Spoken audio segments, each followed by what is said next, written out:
देशामध्ये डेफिनेटली काहीतरी बदल जर घडला तर ह्या लेक्चरचा उपयोग आहे.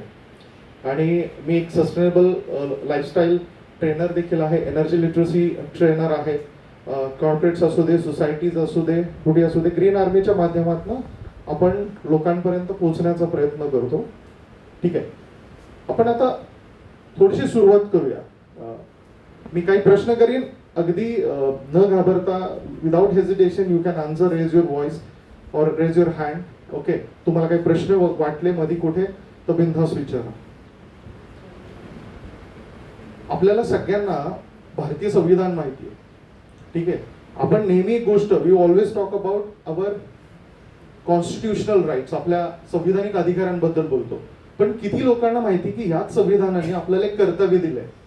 क्विकली माहिती असेल तर ठीक आहे, अदरवाईज नसेल तरी चालेल. तर आपल्या कॉन्स्टिट्यूशन ऑफ इंडियामध्ये आर्टिकल 51A(G) मध्ये स्पष्ट लिहिलेलं आहे की it is a duty of each and every citizen to protect the environment of nature. त्यामुळे ही प्रत्येकाची, तुमची, माझी, ही कुठल्या एखाद्या गव्हर्नमेंटची, राज्य सरकारची, केंद्र सरकारची किंवा कोणत्या संस्थेची ही जबाबदारी नाही, ही आपल्या प्रत्येकाची जबाबदारी आहे. त्यामुळे पहिल्यांदा तर आपल्याला हे भान किंवा आपल्याला हे समजून घ्यायला लागेल की इट इज अवर रिस्पॉन्सिबिलिटी, आणि हे आपल्यासाठी आणि आपल्या येणाऱ्या पिढीसाठी करायचे. बरोबर आहे. दुसरी गोष्ट, जसं की आता माझ्या इंट्रोडक्शन मध्ये देखील सांगितलं की हा जो काही एन्व्हायरमेंट आहे, ठीक आहे, हा वर्ल्ड एन्व्हायरमेंट आहे, हा कधी सुरू झाला? एक अंदाज किती वर्ष झालं आपण सेलिब्रेट करतोय? तर पहिला युनायटेड नेशन्स मध्ये 1972 साली एक रिझोल्युशन पास केलं गेलं की आपल्याला वर्ल्ड एन्व्हायरमेंट डे सेलिब्रेट करायचं आहे. आणि ह्याची गरज का पडली? तर लोकांना ह्याच्याबाबत जनजागृती करायची गरज वाटायला लागली 1972 साली.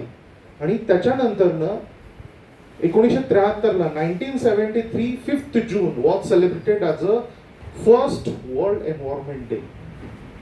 आणि मग दरवर्षी तिथून हे सुरू झालं आणि त्याच्यानंतरनं प्रत्येक वर्षी एक एक देश याच्याबाबत होस्टिंग करायला लागला, त्याचं आयोजन करायला लागला.